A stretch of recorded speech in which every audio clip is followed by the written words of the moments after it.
Baik, kita mulai. Bismillahirrahmanirrahim. Assalamualaikum warahmatullahi wabarakatuh. Waalaikumsalam warahmatullahi wabarakatuh.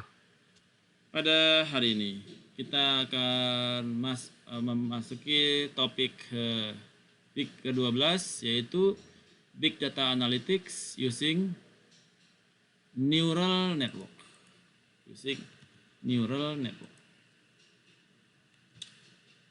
Apa cita-cita kita di dalam pertemuan hari ini adalah Anda memahami apa yang dimaksud dengan neural network, mengapa kita menggunakan neural network, apa motif di belakang penggunaan neural network, apa yang dimaksud dengan single layer perceptron, apa yang dimaksud dengan multi layer perceptron, bagaimana implementasi di dalam use case, dan bagaimana pengaplikasian neural network serta demo terhadap topik neural network ini.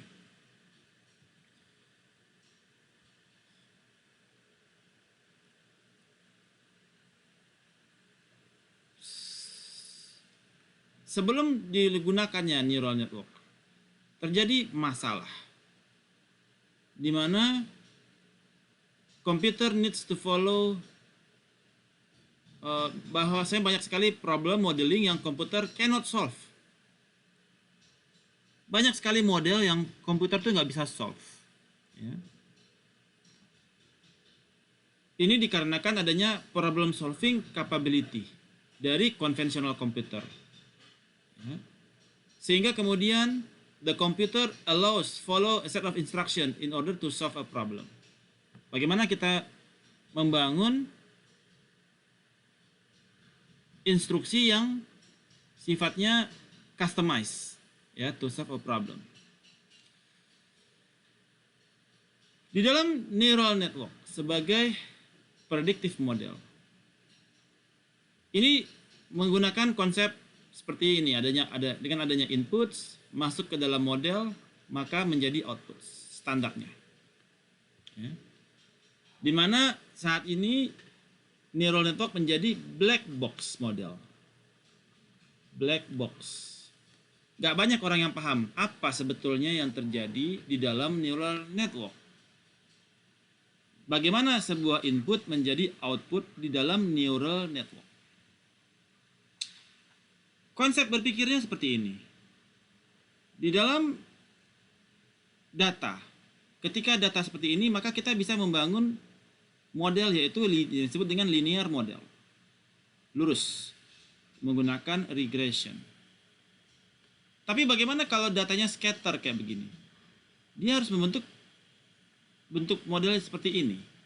Atau bisa juga dia datanya seperti ini. Dia harus membentuk model seperti ini. Sehingga ketika model seperti ini tidak bisa menggunakan regresi, tidak bisa menggunakan sigmoid. Dia harus dijahit sesuai dengan bentuk model. Ada jahit di sini. Ya. Di mana neural network merupakan universal approximator yang dapat belajar untuk mapping kepada any kind of model. Dan dia belajar by example. Jadi issues di sini, bagaimana kita membuat model seperti ini? Bikin persamaannya seperti apa itu? Ya. Untuk membangun model seperti ini, maka dibutuhkan yang disebut dengan neural network. Dengan adanya neural network, maka computer can do things that we do not exactly know how to do it. Neural network bisa belajar by example. They cannot be programmed to perform a specific task. Tetapi mereka learn by example.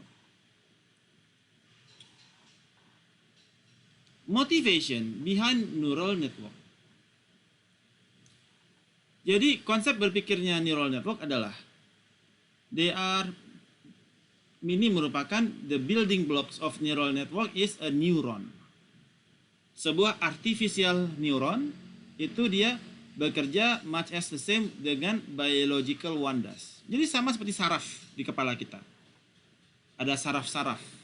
Nah, konsepnya berpikir seperti saraf. Di dalam neural network ada yang disebut dengan multi-perceptron model. Ya. Jadi ada di sini merupakan input. Ini hidden layer 1, hidden layer 2, dan di sini sebagai output. Maka disebut dengan multi-layer perceptron. Kalau yang single layer dia cuma satu, di sini saja, cuma satu HL, cuma satu hidden layer sebagai single perceptron.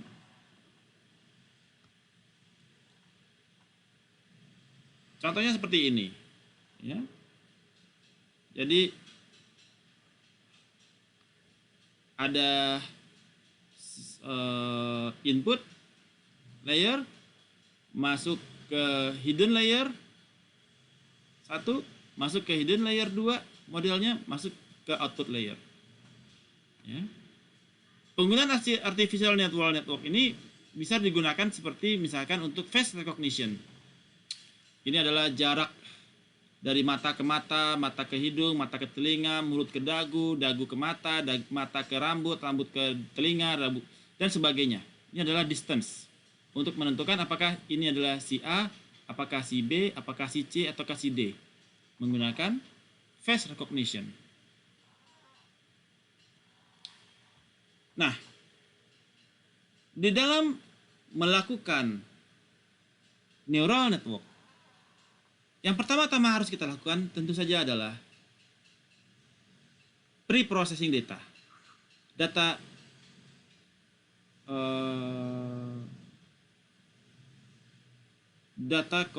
Bagaimana kita mentransform data. Ya. Di dalam mentransform data ada beberapa pilihan. Karena di sini misalkan datanya dia tidak seragam, ada yang pakai data gede, data kecil, data rasio, data ribuan, data ratusan. Maka tentu kita perlu melakukan yang disebut dengan standard scaler. Ya, melakukan standard scaler bisa menggunakan standard score normalization atau Z-score. Menggunakan nilai X dikurangi nilai min dibagi dengan nilai standard deviation. Ya, atau menggunakan min-max scaler. Dari rata-rata dia berapa min dan max-nya. Itu juga bisa menggunakan min-max, menggunakan scale between min and max. Jadi kalau dia 100% atau 1, dia 0, 0,1, 0,3, jarak dari titik tengah, dari titik rata-rata. Ya. Atau dari nilai maksimum. Ada yang nilai maksimumnya 1, ada yang nilainya 0, dan tengah-tengahnya berapa. Itu menggunakan min max. Kalau standard score normalization dia dari titik tengah, standar deviasinya dia berapa ke titik ujung. Jadi dia 0, sekian dari, atau 1 kali standar deviasi atau 2 kali standar deviasi dari titik tengah. Ini disebut dengan standard score normalization. Nah, di dalam neural network itu ada yang disebut dengan neural network for regression, ada juga neural network for classification. Untuk regression, ya, ada input, ada output, dan ada neural network di sini. Ya. Konsep berpikir di dalam neural network for regression adalah ketika kita nilai A1 adalah fungsi dari W1 dikalikan dengan variabel 1 ditambah W2 dikalikan variabel 2 ditambah dengan beta 1 atau bias atau konstanta, sehingga didapatkan nilai A1. A2 juga seperti itu.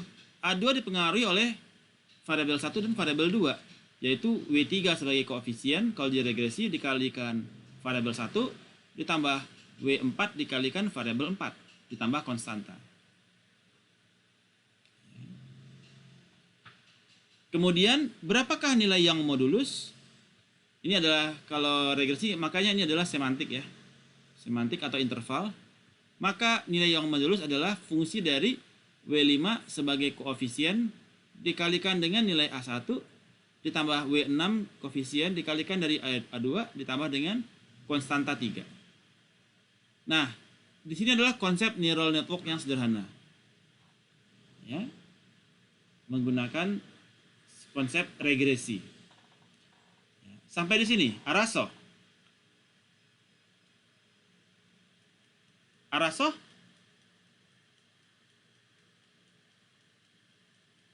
Kapis?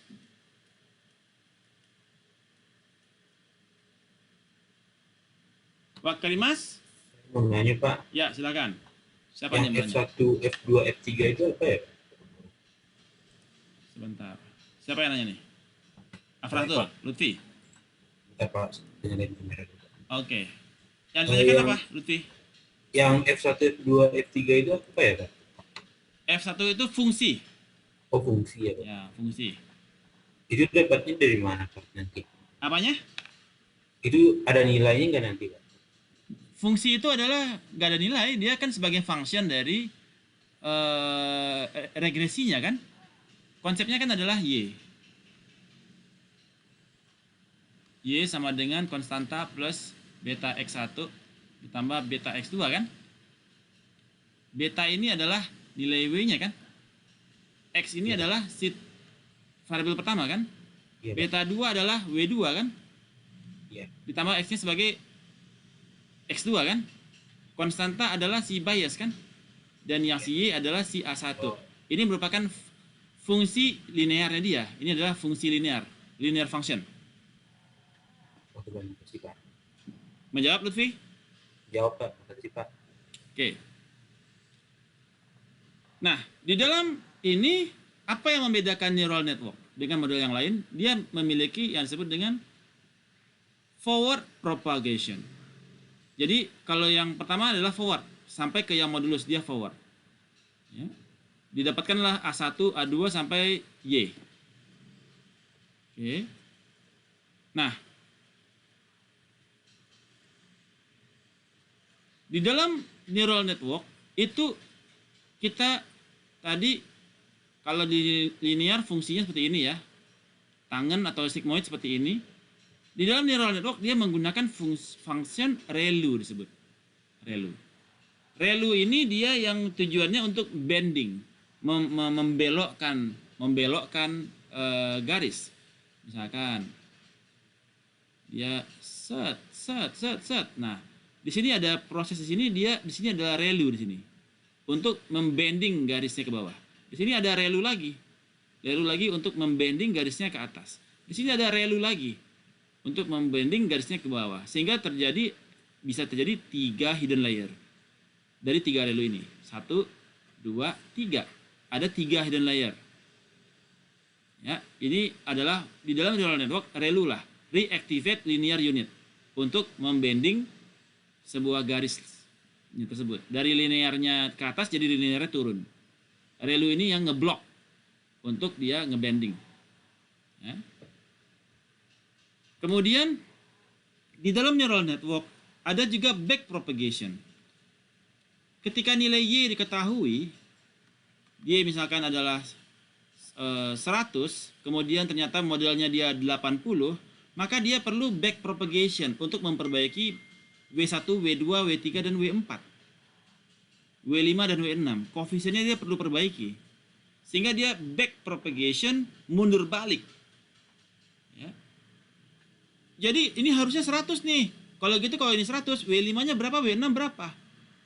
A1 berapa? W1, W2, W3 berapa? Dan seterusnya. Jadi dia iteratif di dalam back propagation. Jadi dia bisa 100 kali propagate. Ya, forward, back, forward, back, forward, back. Forward propagation, back propagation sampai 100 kali dan itu bisa disetel. Sehingga bisa didapatkan nilai maksimum kepada misalkan 300 kali untuk mendapatkan nilai maksimum dari sisi akurasi. Ya. Nah, bagaimana kita mengetahui perlu dia back propagation atau tidak? Dari mean square error. Kalau masih tinggi mean square errornya, maka dia perlu back propagation karena errornya masih tinggi. Dia harus bikin errornya serendah mungkin. Dan juga mean absolute error, mean square log error. Ini juga kalau dia tinggi kita harus bikin rendah. Maka diperlukan perubahan dari sisi weight W1, W2, W3 sampai W6. Nah, back propagation tujuannya untuk merubah nilai W1, W2, W3, W4, W5, dan W6. Itu adalah tujuan dari W1, W2, W3, W4, W5, W6, ya betul. Kalau A1 dan A2 hasil dari melt time-nya dia tadi kan. Nah, jadi dilakukanlah back propagation untuk mendapatkan akurasi yang maksimal. Sampai berapa kali? Terserah, tinggal ada setting nanti di Python-nya. Nah, sehingga kalau misalkan di inputnya dia ternyata hasilnya itu dia 1, ternyata 1, oke. Hasilnya 2, ternyata desired outputnya adalah 4, maka ini perlu back propagation. Hasilnya tidak sesuai dengan ekspektasi, maka dia melakukan back propagation untuk mendapatkan modeling yang bisa yang harus berubah sesuai dengan desired output. Oke. Bisa saja nanti ada 3 relu, 4 relu, 5 relu, tergantung seberapa banyak bending dari line itu yang terjadi. Dan dari situ kita bisa melihat perlu atau tidak dari absolute error dan square error. Error yang masih tinggi ya berarti Anda perlu untuk back propagation. Nah, kemudian yang berikutnya adalah neural network untuk classification. Tadi kita untuk interval ya, Y-nya adalah interval. Berapa income seseorang, berapa berat badan seseorang, itu regresi ya. Kalau klasifikasi kita untuk melihat secara kelas-kelasnya. Ya. Misalkan ada data seperti ini. Ya. Oke. Tujuannya kita untuk melihat apakah Ahmad Aldi Saputra itu gajinya gede, gajinya sedang, atau gajinya kecil. Ya. Ataukah kalau gajinya gede di sini 100. Oh, kalau gajinya sedang ini, kalau gajinya kecil ini. Ya. Jadi kita untuk melihat klasifikasi dari masing-masing mahasiswa. Mana yang kedepannya gajinya gede, gajinya sedang, gajinya kecil. Nah, di dalam klasifikasi, kalau di dalam regresi tadi kita sudah tahu menggunakan yang modulusnya, ya, menggunakan W5 dikali A1 ditambah W6 kali A2 tambah B3, konstanta 3. Di dalam klasifikasi kita menggunakan softmax. Ya. Softmax. Bagaimana konsepnya? Jadi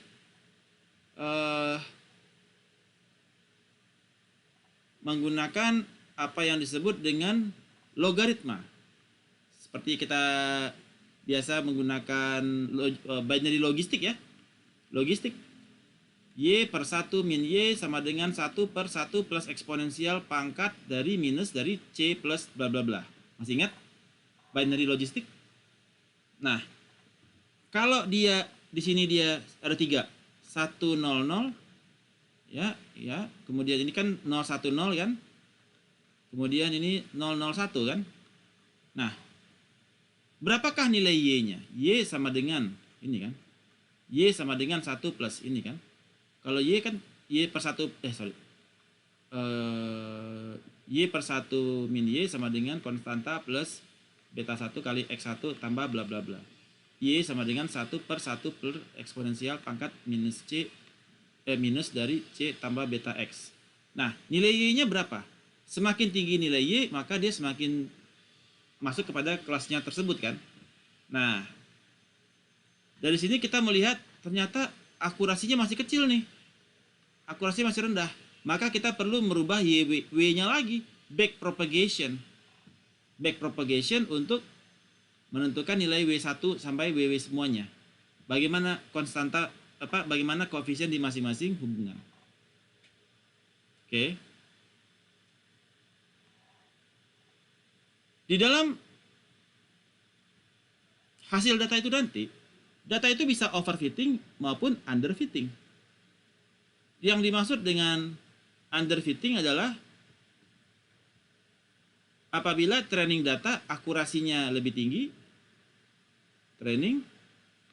testingnya hasilnya lebih rendah. daripada training data. Mana yang lebih tinggi adalah yang training, yang testing rendah. Itu disebut dengan underfitting. Kalau overfitting, training dia low, testing dia high modelnya. Nah, menambah banyak layers itu bisa resulting kepada overfitting. Jadi kalau relunya kebanyakan, itu dia bisa berakibat kepada overfitting. Ya. Ini misalkan underfitting, ini desire, ini overfitting. Ya, ini saking terlalu banyaknya relunya, yang desire-nya kayak begini. Ya, itu disebut dengan overfitting. Nah, di dalam neural network itu sendiri, bisa saja itu dia Y-nya itu dia binary. Dan bisa saja dia Y-nya adalah multiple. Kalau dia binary, kita menggunakan function sigmoid. Kalau yang dia modern tree, kita menggunakan softmax. Softmax ini, ya. Softmax. Kalau dia cuma 2Y, kita bisa pakai function sigmoid. Tapi kalau dia tree, kita menggunakan softmax. Di mana loss-nya bisa diketahui dari MSE dan binary cross entropy. Kalau di multiple, kita bisa menggunakan sparse categorical entropy. Bagaimana use case implementation-nya di dalam neural network? Sorry. I forgot. Saya belum start perkuliahan. Aduh, terkena omel lagi sama Bu Siti. Sebentar ya.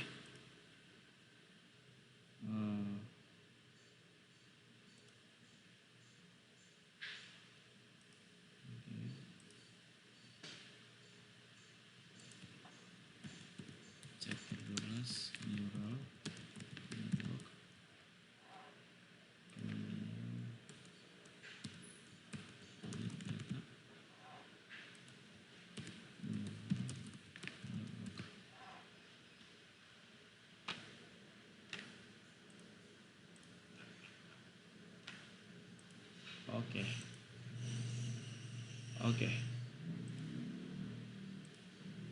Oke. Jadi startnya kita bisa dari read dataset, define features, ya. Datanya kita belah jadi training dan testing. Kita bisa menggunakan TensorFlow untuk frame atau juga bisa dengan Keras. Kemudian kita implement the model, train the model, kita lihat MSE-nya, kalau tidak sesuai dengan result, kita repeat lagi, train the model lagi sampai dia resultnya sesuai dengan ekspektasi. Kemudian make prediction on the test data. Ya. Ini bagaimana kita mengimplementasikannya. Konsep neural network ini sudah digunakan di banyak industri. Ada di medicine, ada di bisnis, di marketing. Everything is using neural networks now. Ini merupakan cutting edge model. Semua company pengen Anda bikin modelnya neural network dong gitu. Masa pakainya regresi, masa pakainya binary, neural network dong gitu ya. Karena dia lebih fit ya, lebih bisa fitting kepada situasi market, nyot gitu ya. Jadi prediksinya bisa lebih akurat. Oke, sekarang kita masuk ke demo. Sampai di sini ada pertanyaan? Silakan. Any question terkait dengan neural network? Silakan. Udah pada paham semua kah? Dan nilainya udah ada yang 80 tadi tuh. Siapa tadi yang 80? Udah pada belajar ya? Arnold, tadi nilainya 80, Nol. Udah belajar ya? Itu beruntung Pak itu. Oh, beruntung. Oke. Oke, nggak ada yang tanyakan konsepnya? Oke, kita lanjut ke Kaggle.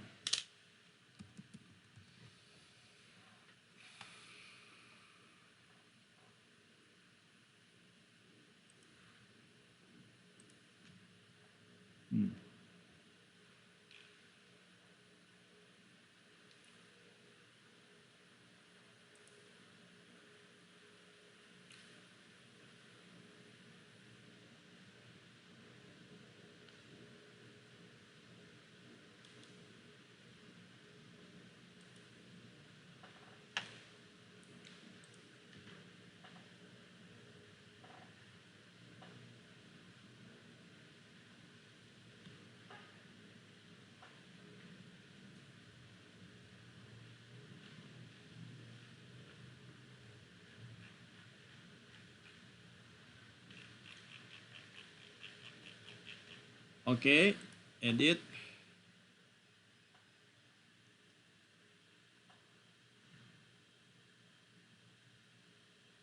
Ini sudah saya share ya.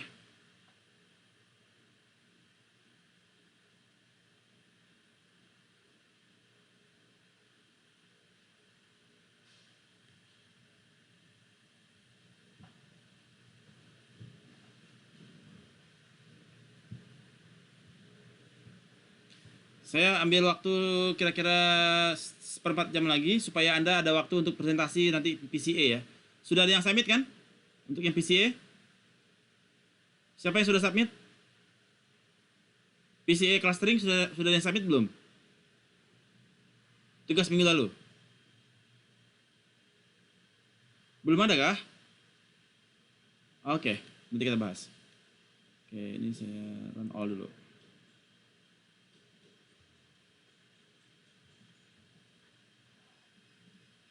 Nah, seperti biasa kita mulai dari import NumPy di dalam neural network. Import NumPy, Pandas, Matplotlib, dan scikit-learn. Kita mengimport iris data. Kemudian dari iris data ini kita bikin data frame untuk yang iris data dan iris yang target. Ya, data frame. Kemudian kita dapetin data frame yang flower. Untuk yang data frame flower yaitu kita nggak pakai nama. Kalau yang tadi kan Sentosa iris itu ada 3 nama tuh, Sentosa, Virginica, sama apalagi satu lagi tuh, Sentosa, Virginica, sama apa gitu ya. Nah, ini dijadikan 3 berdasarkan data frame flower. Ada unique, ada 3 yaitu 0, 1, dan 2. Jadi ada 0, 1, dan 2. Ini yang kita mau tentukan apakah dia berdasarkan data ini. Tujuannya dengan data ini di input, dia keluarnya itu nanti si 0 Sentosa, 1 Virginica, atau 2 apa namanya ya, data iris itu ya. Oke. Kemudian di awal selalu kita lakukan standard scaler. Maka kita from scikit-learn kita import lagi standard scaler untuk kita melakukan standard scaler terhadap iris data. Jadi iris scale sama dengan standard scaler dari standard scaler .fit transform the iris data. Output sama dengan data frame untuk flower. Kemudian from scikit-learn kita import juga trend dan testing split. Ya. Trend input, trend output, test output. Kemudian dari Keras model kita import sequential. Keras layer kita input dense, dan Keras layer kita input dropout. Ini adalah function yang dibutuhkan di dalam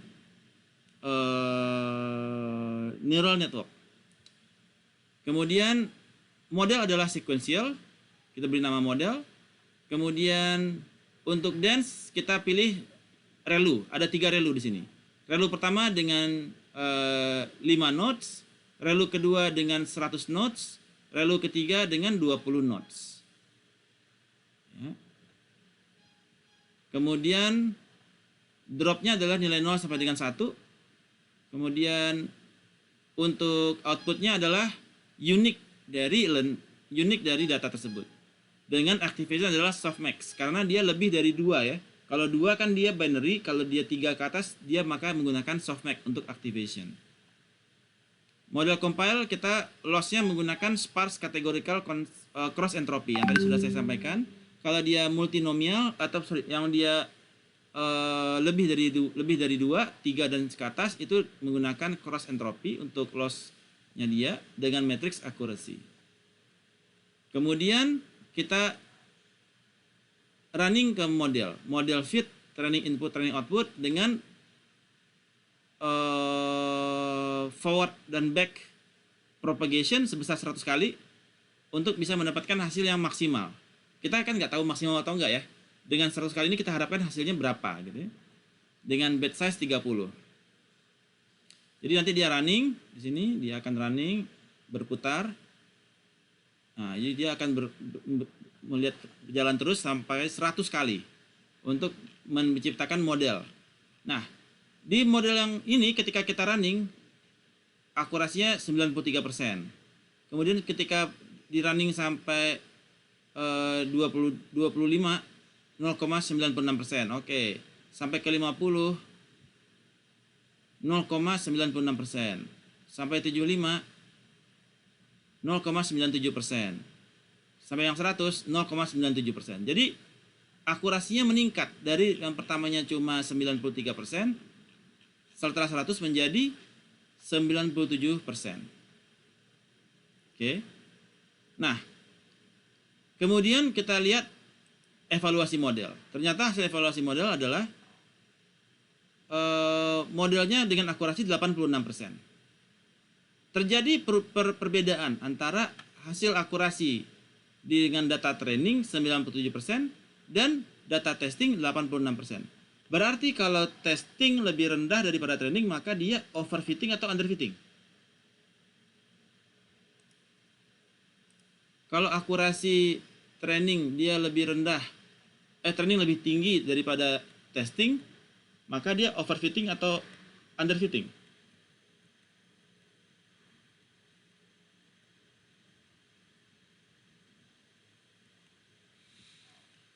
High, low, maka dia underfitting.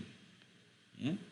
Jadi dia, tapi masih relatif, masih tinggal terlalu jauh lah ya. 97 ke berapa tadi? 84 ya? 86. Lumayan juga lah, 10 basis point ya. Seperti itu. Oke, sampai di sini ada pertanyaan terkait neural network.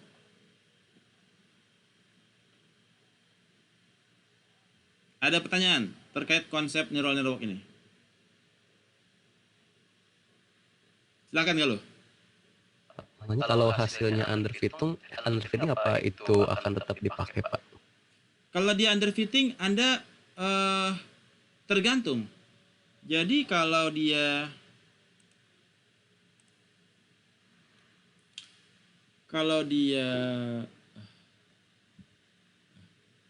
tergantung appetite. Biasanya kalau risk management dia minta both above 95%. Jadi kalau dia masih underfitting, dia minta running ulang. Bisa saja dari sisi dia minta untuk ditambahkan lagi untuk dia iteratifnya. Hasilnya. Iya. Dia bisa kita setting di sini misalkan epochnya 200. Gitu. Jalanin. Epochnya 200. Kalau epoch 200 berapa dia punya akurasi? 98, 99, wis. 200 kali bisa sampai 99 akurasinya. Ganas. Nah, dan dia nggak gerak lagi kan 99 11 kan? Dia udah stabil di sini. Kemudian kita lihat secara akurasi. 92%. Nah, kayak gitu ya. Kalau dia biasanya nanti ada appetite-nya dia itu misalkan selisihnya maksimum cuma 5 poin. Nah, itu masih oke lah ya. Dari 95 ke 90 masih oke, 5 basis point gitu. Nah, tergantung appetite dari si risk manajemennya dia. Ya, appetite-nya dia di range berapa? Kalau saya sih kalau di atas 95 udah oke tuh. Tapi berlaku kepada dua-duanya ya, kepada si training dan testing. Kalau trainingnya 99, testingnya 95, di atas 95 nggak? Di atas 95, go. Nah, kalau saya sih gitu. Jadi model saya itu, ini 92 ya, masih jauh ya, 7 ya. Kayak gitu ya. Apakah mau ditambah relu? Nah, bisa juga kan? Karena dia, tapi kebanyakan relu berakibat kepada overfitting ya. Hati-hati. Tadi kita pakai relunya cuma 3 kan? Kalau kita banyakin relu, nanti dia overfitting. Overfitting itu jadi nantinya malah yang low yang si training, yang high si testing gitu ya. Kebayang nggak? Ini, Pak. Oke, good question. Ada lagi yang ditanyakan?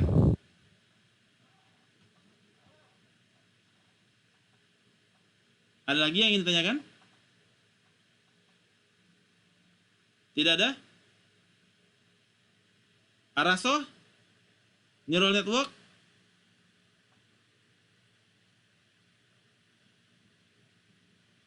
Kapis? Nggak ada yang berani jawab nih. Kapis? Pak, mau tanya lagi Pak, maaf. Ya, silakan Galuh. Untuk berarti apakah proses standarisasinya itu berpengaruh juga Pak ke presentasinya Pak, hasilnya? Standarisasi dia harus wajib dilakukan ya. Jadi ketika kita melakukan standar scalar,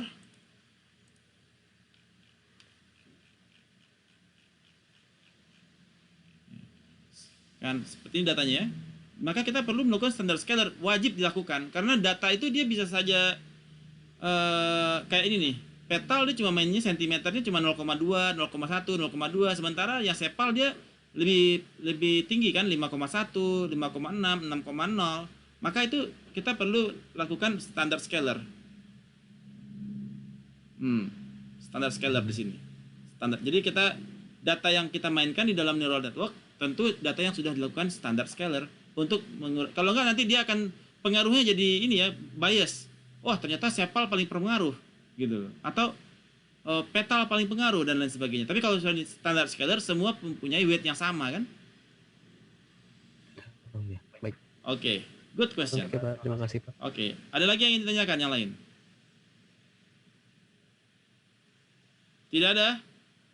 Oke, kalau tidak ada, siapa yang mau maju untuk tugas kemarin?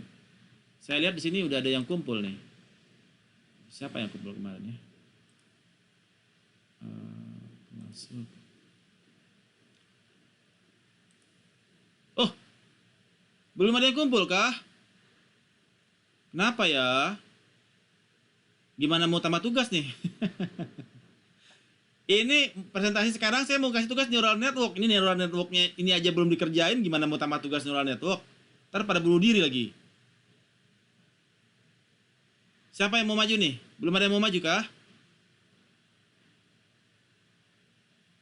Ya udah, nanti tugas neural networknya buat UTS, UAS kalau begitu ya.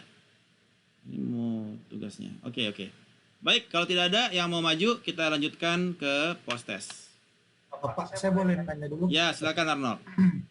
Buat yang tugas PCA sama cluster ini Pak, Ya, kan saya lihat di Kaggle Bapak tuh datanya tuh kayak sepal length, sepal width gitu-gitu kan ya Pak? ya.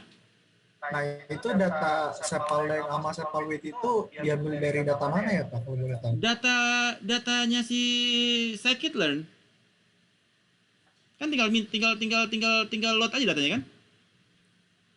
Ini loh. Nih. Dari scikit-learn kita import data. Oh, berarti kalau misalnya dari sklearn ini kita import data tuh langsung muncul ini ya Pak? Sepal length, sepal width kayak gitu. Iya. Jadi kita nggak perlu lagi, kita dari sklearn ini kita sudah ada banyak data, datasetnya sana banyak kan? Ya salah satunya ada data iris. Di sini saya pakai data iris.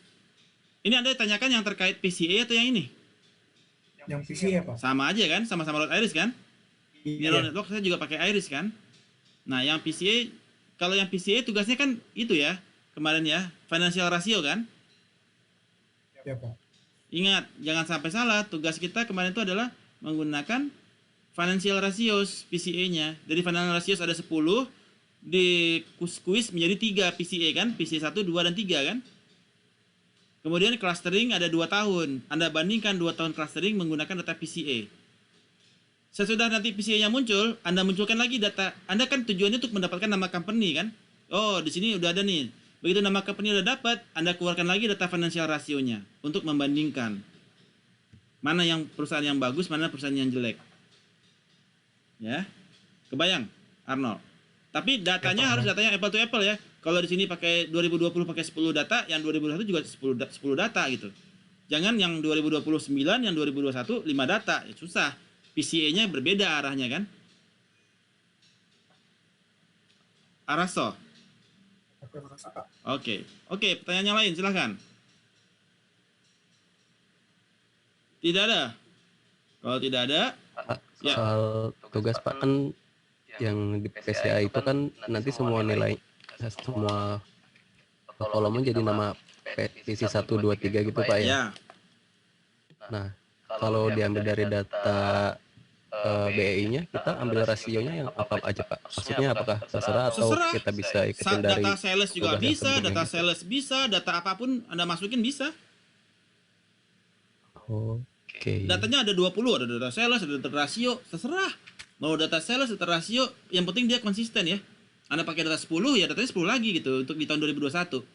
Tapi PCA-nya cuma dapat 3 kan? Untuk Anda bisa menggabung. Maksudnya yang dijadikan PCA-nya itu kan kalau kemarin kan ada ROA terus Nah, ini enggak. sales Ini growth sama yang jadi PCA-nya adalah P1, 2, dan 3. Jadi setelah P1, 2, 3 muncul kan muncul visualisasi kan?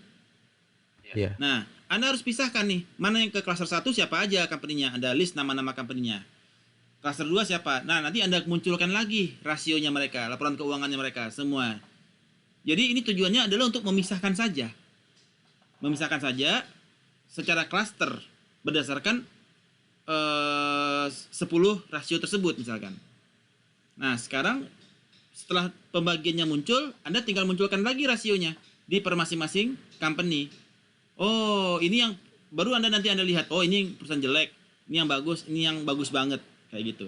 Oh, ini salesnya tinggi banget, ini salesnya rendah banget. Ini jadi Anda bisa nanti setelah PCA baru Anda balikin lagi seperti sedia kala. Tujuan PCA cuma buat nentuin kelompok. Data tetap pakai data yang lama. Setelah itu tapi ya, Anda analisanya.